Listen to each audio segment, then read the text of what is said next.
오늘 함께 나누실 말씀은 마태복음 14장입니다. 마태복음 14장 28절에서 33절까지입니다. 마태복음 14장 28절에서 33절까지요. 우리 한 목소리로 함께 읽겠습니다. 베드로가 대답하여 이르되 주여 만일 주님이시거든 나를 명하사 물 위로 오라 하소서 하니 오라 하시니 베드로가 배에서 내려 물 위로 걸어서 예수께로 가되 바람을 보고 무서워 빠져가는지라 소리 질러 이르되 주여 나를 구원하소서 하니 예수께서 즉시 손을 내밀어 그를 붙잡으시며 이르시되 믿음이 작은 자여 왜 의심하였느냐 하시고 배에 함께 오르매 바람이 그치는지라 배에 있는 사람들이 예수께 절하며 이르되 진실로 하나님의 아들이로소이다 하더라. 아멘. 오늘 함께 봉독할 말씀으로 더 큰 은혜, 더 큰 축복이라는 제목으로 함께 은혜를 나누겠습니다. 더 큰 은혜, 더 큰 축복이라는 제목으로 은혜를 나누겠습니다. 본문은 베드로가 실패를 통해서 경험하게 된 놀라운 은혜의 이야기를 담고 있습니다. 실패하지 않았으면 절대 알 수 없었을 은혜를 보여주는 그런 말씀이에요. 실패는 그를 부끄럽게 했고 그의 인간적인 자존심을 여지없이 무너뜨렸습니다. 그래야 그는 자신의 힘과 지혜와 의지가 얼마나 무력한가를 깨닫게 되었습니다. 그런데 바로 그것이 베드로로 하여금 신앙의 신세계를 경험하게 해 주었습니다. 베드로를 비롯한 제자들은 풍랑을 만나 고난을 겪고 있었습니다. 오늘 이야기는 그 중에서 베드로의 모습을 우리에게 보여주고 있습니다. 그 풍랑 사건의 배경은 소위 오병이어의 기적 이야기입니다. 마태복음 14장 13절에서 21절까지 기록이 되어 있죠. 예수님은 보리떡 5개와 물고기 2마리로 엄청난 군중을 배부르게 먹이셨습니다. 그리고는 예수님은 배부르게 먹고 돌아가는 무리를 배웅하시기 위해서 제자들을 재촉해서 먼저 바다 건너편으로 가게 하셨습니다. 그래야 제자들은 배를 타고 바다 건너편으로 떠났습니다. 그런데 예수님은 무리를 다 보내신 후에도 바로 제자들에게 가신 게 아니라 기도하기 위해서 따로 산에 올라가셔서 저물 때까지 거기에 혼자 계셨어요. 그게 마태복음 14장 23절에 기록이 되어 있습니다. 예수님께서 하나님과 함께 계시기 위해서 그렇게 하셨던 거예요. 그게 주님의 주 관심사였습니다. 늘 주님은 그렇게 하셨어요. 그런데 그 즈음에 지금 먼저 배를 타고 건너편으로 떠났던 제자들에게 문제가 발생합니다. 마태복음 14장 24절에 기록이 되어 있죠. 배가 이미 육지에서 수울이나 떠나서 바람이 거스름으로 물결로 말미암아 고난을 당하더라. 지금 제자들의 상황을 그렇게 설명하고 있습니다. 바다 한가운데 있을 때 그들은 갑자기 불어닥친 강한 바람과 풍랑 때문에 위험한 상황을 만난 거예요. 제자들 중에는 그 바다에 익숙한 자들도 있었습니다. 우리가 아는 대로. 그렇지만 이런 위기 상황에서는 그들은 아무것도 할 수가 없었습니다. 여러분, 그때 어떤 일이 벌어집니까? 마태복음 14장 25절 보십시오. 밤사경은 새벽 3시부터 6시 사이를 얘기합니다. 밤사경에 예수께서 바다 위로 걸어서 제자들에게 오시니 이렇게 말씀합니다. 지금 그 꼭두 새벽, 그러니까 새벽 3시부터 6시 사이면 가장 어두운 때 아닙니까? 그 새벽 시간에 예수님께서 바다 위로 걸어서 제자들에게 오신 거예요. 여러분, 예수님께서 제자들에게 오신 시점과 방식을 주목하시기 바랍니다. 깊은 밤에 예수님이 풍랑이 일고 있는 바다 위를 걸어서 제자들에게 오신 것입니다. 여러분, 예수님은 왜 굳이 새벽 3시부터 6시 사이, 밤 사경에, 그것도 풍랑이 높게 일어서 그들이 탄 배조차 어찌할 수 없는 이때에 제자들에게 물 위로 걸어서 오신 것일까요? 여러분, 전혀 일반적이지도 않고 상식적이지도 않지 않습니까? 여러분, 이게 무엇을 보여주는 거겠어요? 제자들이 처한 상황이 시점을 따지고 환경을 따질 수 없는 몹시 다급한 상황이었다 하는 거예요. 그것을 아신 주님이 그 깊은 밤에 급히 물 위로 걸어서 그들에게 오신 것입니다. 여러분, 그러나 안타깝게도 제자들은 물 위로 걸어서 자기들에게 오시는 주님을 알아보지 못합니다. 자, 26절 보세요. 제자들이 그가 바다 위로 걸어오심을 보고 놀라 유령이라 하며 무서워하여 소리 지르거든요.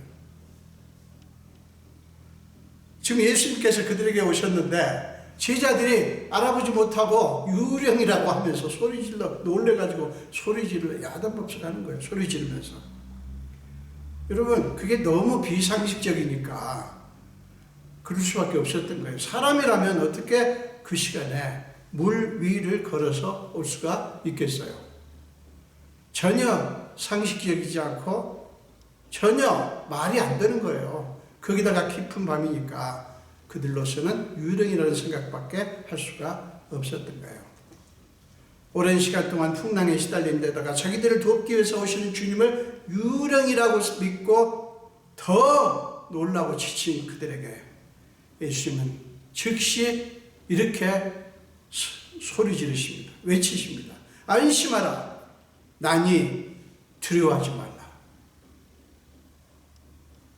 지금 바람이 불고 파도가 일고 얼마나 지금 시끄럽습니까? 예수님께서는 그 소리를 압도할 수 있는 그런 소리로 안심하라. 나니 두려워하지 말라. 라고 외치셨을 것입니다. 제자들은 주님의 음성을 듣고 일단 마음이 놓였을 거예요. 그런데 본문이 시작되는 28절은 베드로의 뜻밖의 반응을 보여줍니다. 자, 28절 보세요. 베드로가 대답하여 이르되 주여, 만일 주님이시거든. 지금 이 대답했다는 얘기는 뭐예요? 안심하라, 나다, 두려워하지 말라. 이 말씀에 대해서 베드로가 대답을 하는 거예요. 주여, 만일 주님이시거든 나를 명하사 물 위로 오라 하소서. 지금 자기를 물 위를 걸어서 오라고 명하여 달라는 거예요. 예수님께 그 부탁을 하는 겁니다. 여러분, 베드로는 왜 이렇게 반응을 했을까요? 안심하라, 나니 두려워하지 말라는 주님의 음성에서 중심되는 것은 나다라고 하는 말입니다. 나다. 에이고, 에이미. 나다! 라는 외침이에요. 예수님은 제자들에게 자신을 계시하심으로써 그들에게 안심하고 두려워하지 말라고 말씀하신 거예요.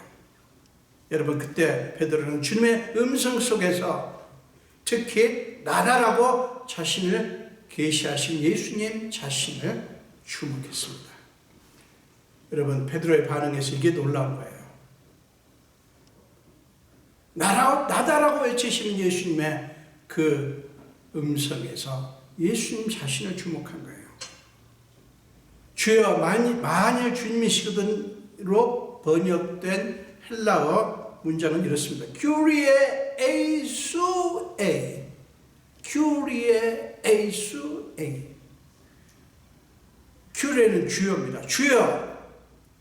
이거는 에이수에이란 말은 진실로 당신이시군요 라는 의미예요. 진실로 당신이시군요. 이게 지금 수가 당신입니다. 예수님을 가리키죠. 그러니까 그 수 앞과 뒤에 A라고 하는 부사를 반복을 함으로써 그 수, 즉 당신, 그 예수님을 강조하는 거예요. 그러니까 만일 주님이시거든, 이게 주님이신지 아니신지 의심스럽다, 알 수 없다, 이게 아니에요. 조건이 아니에요. A라고 하는 그 부사가 수라고 하는 당신을 가리키는 그 단어 앞과 뒤에 반복이 됨으로써 그 수, 예수님을 강조를 한 거예요. 그러니까 예수님이 나다라고 선포하시자 베드로가 주여 진실로 주님이시군요 라고 반응을 한 거예요. 여러분, 이것은 베드로가 예수님을 보고 얼마나 기뻐했는가를 보여주는 그런 모습이에요. 그는 그냥 배 안에서 기다릴 수가 없었어요. 주님께 가고 싶었어요. 그런데 그는 바로 주님을 향해서 가지 않고 나를 물 위로 오라고 명하소서. Command me to come to you on the water. 그러니까 지금 베드로는 이 상황을 다 알고 있습니다. 나를 물 위로 오라고 명하소서라고 부탁을 합니다. 여러분 흥미롭지 않습니까? 왜 그랬을까요?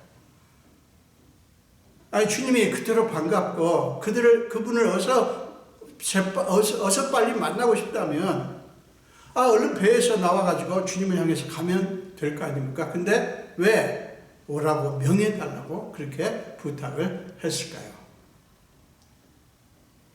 사랑하는 여러분, 여기에 우리가 절대 잊지 말아야 할 귀한 교훈이 있습니다. 그는 주님과 자기 사이를 가로막고 있는 물 위를 자신의 힘으로는 갈 수 없다는 현실을 알았어요. 그러나 그 현실 때문에 주저앉지는 않았습니다. 자기 힘으로는 갈 수 없어도, 주님께서 오라고 명하시면 갈 수 있다라고 믿은 거예요. 주님이 명하시면 그렇게 할 수 있는 능력을 주실 것이라고 믿었던 것이죠. 여러분 29절을 보십시오. 주님은 베드로에게 오라 라고 명하십니다. 그러자 베드로는 오직 그 명하심을 의지하고 배에서 나옵니다. 여러분, 배 밖은 안전지대가 아니에요. 배 안보다 훨씬 더 위험하고 여전히 산왕 풍랑이 일고 오는 곳입니다. 그러나 그는 물 위로 발을 내딛습니다. 그리고 주님을 향해서 걷습니다. 베드로에게는 뭐가 있었습니까? 주님께 가고 싶은 열망과 오라고 명하신 예수님의 말씀이 있습니다. 베드로에게는 주님께 가고 싶은 열망과 그리고 주님께서 오라고 명하신 말씀이 있어요. 그것이 베드로가 물 위를 걸어서 주님께 갈 수 있는 힘이었어요. 여러분, 그렇습니다.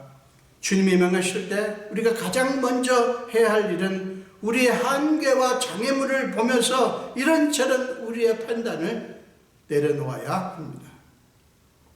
우리는 어떤 일을 만날 때 항상 먼저 우리의 한계, 우리의 문제, 우리의 옆을 가로막고 있는 장애물들 자꾸 생각하고 이러니 저러니 판단합니다. 그 판단을 내려놓아야 돼요. 여러분, 우리의 판단을 믿으려고 우리가 예수를 믿는 게 아니지 않습니까? 우리가 입으로는 믿습니다, 할렐루야를 외치면서도 우리 자신을 더 믿는 경향이 솔직히 우리에게 있죠. 그거 내려놓지 않으면요, 우리는 절대로 믿음으로 행할 수도 없고 순종할 수도 없어요. 선 여러분, 주님은 명하실 때, 우리에게 명하실 때 능력도 함께 부어주십니다.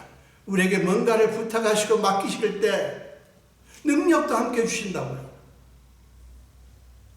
그러므로 여러분, 주님의 말씀과 우리 앞에 현실 사이에서 머뭇거리지 마시고 겁내지 마십시오. 기억하십시오. 말씀과 현실 사이, 주님의 말씀과 우리의 현실 사이, 거기는 믿음 존이에요. 믿음 지역이에요. 이게 뭡니까? 믿음이 발동되어야 하는 지점이라고요. 믿음 존. 믿음이 발동되어야 되는 그런 지점이에요. 믿음이 발동되어야 하는 지점은 언제나 우리의 한계의 벽 앞입니다.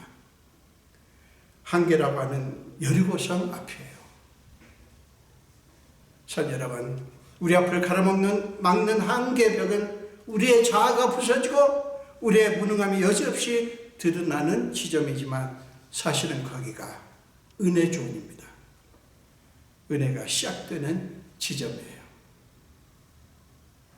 그러므로 여러분의 자아가 부서지고 여러분의 자존심이 땅에 떨어질 때 화내시거나 좌절하지 마십시오. 오히려 감사하십시오.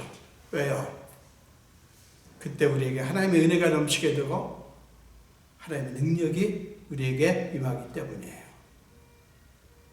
사랑하는 여러분, 그게 최고의 축복입니다. 그게 최고의 축복이에요. 우리의 능력이 아무리 뛰어나다 한들, 여러분 생각해 보십시오. 우리의 능력이 아무리 뛰어나다 한들 하나님의 능력과 비교할 수 있겠습니까?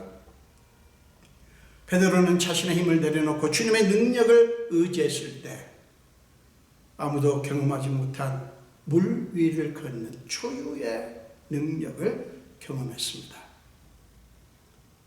그런 두고두고 그 경험을 잊을 수 없었을 거예요. 여러분, 베드로 이야기가 이것으로 끝났으면 얼마나 좋았을까요? 그에게 어떤 일이 일어납니까? 29절 보세요. 바람을 보고 무서워 빠져가는지라. 바람을 보고 무서워 빠져가는지라. 물 위를 걷는 엄청난 경험을 했던 베드로는 한순간에 처참한 실패를 경험합니다.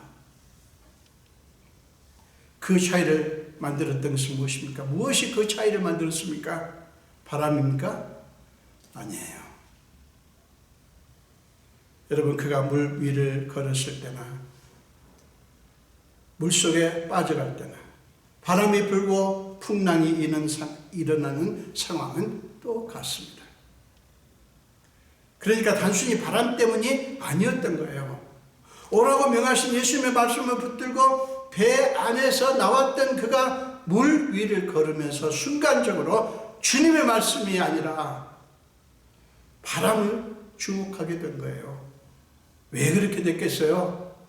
주님을 향한 몰입의 농도가, 주님께 몰입되었던 그 농도가 약해졌기 때문이에요.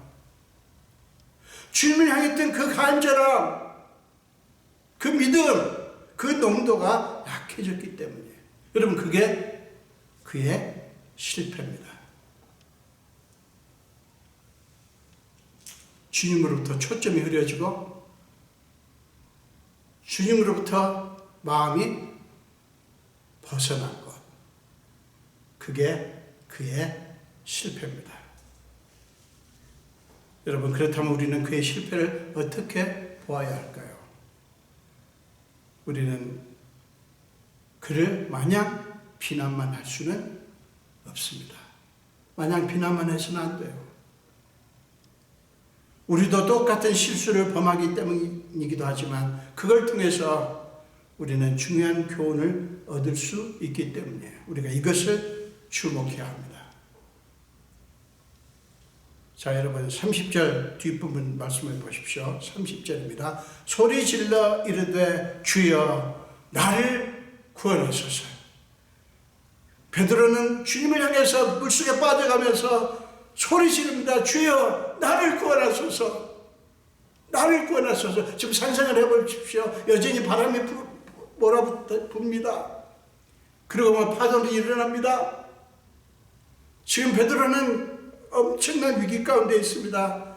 그래서 손을 내밀면서 주여 나를 구원하소서. 그러자 주님은 즉시 손을 내밀어 그를 붙잡아 일으켜 주십니다. 여러분, 자 상상을 해보세요. 그때부터 그는 예수의 손을 붙잡고 주님과 함께 가게 되었습니다. 그때부터 베드로는 예수의 손을 붙잡고 주님과 함께 가게 되었어요. 자기를 붙잡아 주시는 예수님의 손을 붙잡고 함께 물 위를 걸어서 배에 오른 거예요. 지금 베드로는 예수님과 함께 물 위를 다시 걷습니다. 어떻게 해요? 자기를 붙잡아 주시는 예수님의 손을 붙잡고. 사랑하는 여러분, 우리가 사모해야 할 진짜 축복이 이것입니다. 모든 것이 우리가 원하는 대로 다 잘 되어가는 것이 축복이라고 생각하시는 여러분, 기억하십시오.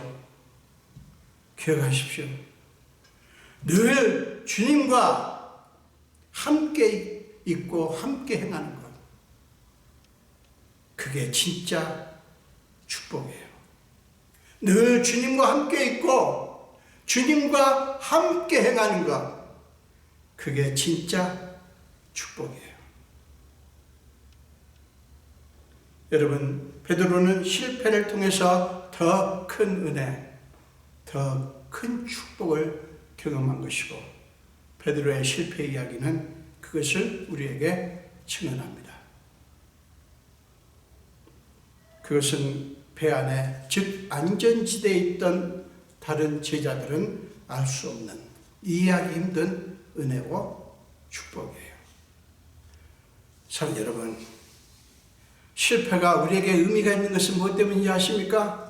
실패가 우리에게 의미가 있는 것은 그것이 우리를 겸손하게 해주기 때문이에요. 우리는 영웅적인 신앙의 승리만을 바라봅니다. 좋아요. 그렇게 되시기를 축원합니다. 그러나 여러분, 우리가 절대로 잊지 말아야 될 것은 그것이 영웅적인 승리가 실패보다 훨씬 더 위험하다는 사실이에요.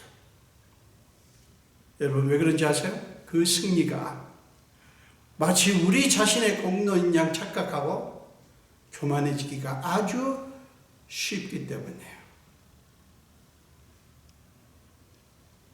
여러분, 그것을 주의할 줄 아는 지혜가 우리에게 필요합니다.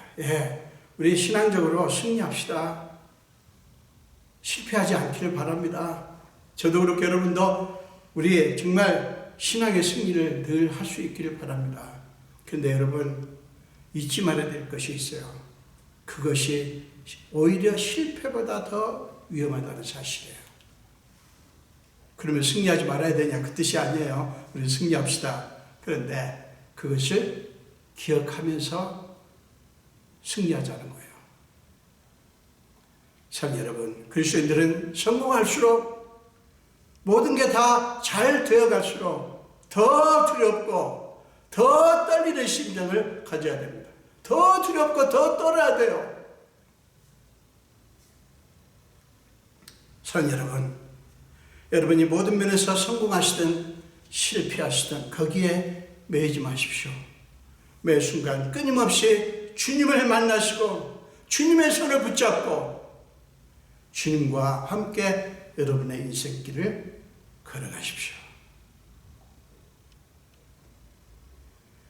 주님여 이 손을 꼭 잡고 가소서. 약하고 피곤한 이 몸을 폭풍 흑암 속 해 빛으로 손잡고 날 인도하소서.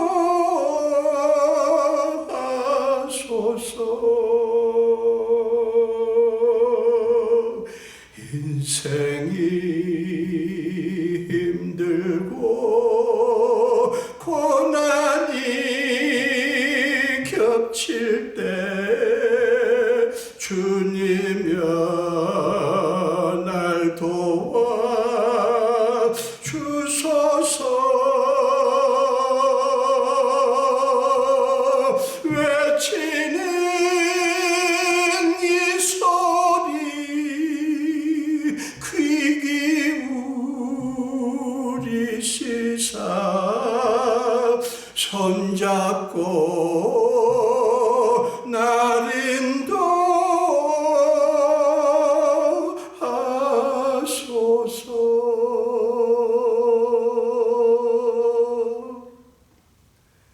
사랑하는 여러분, 주님 손잡고 주님과 함께하는 이것보다, 주님과 함께 가는 이것보다 더 큰 은혜, 더 큰 축복은 없습니다.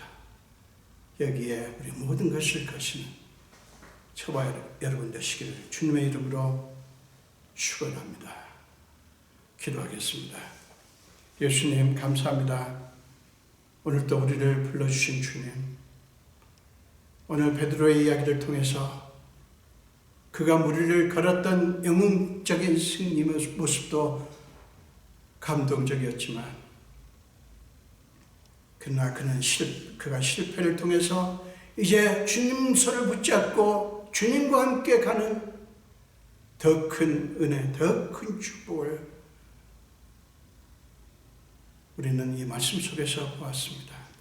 아버지여 감사합니다. 우리가 인생길 걸어가는 것이 쉽지 않지만 아버지, 우리 행하는 일들이 잘 되든 잘 되지 못하든 언제나 주님을 만나기 위해서 애를 쓰고 주님과 함께 가는, 주님과 함께 행하는 그런 믿음의 사람들이 다 되게 하여 주시옵소서.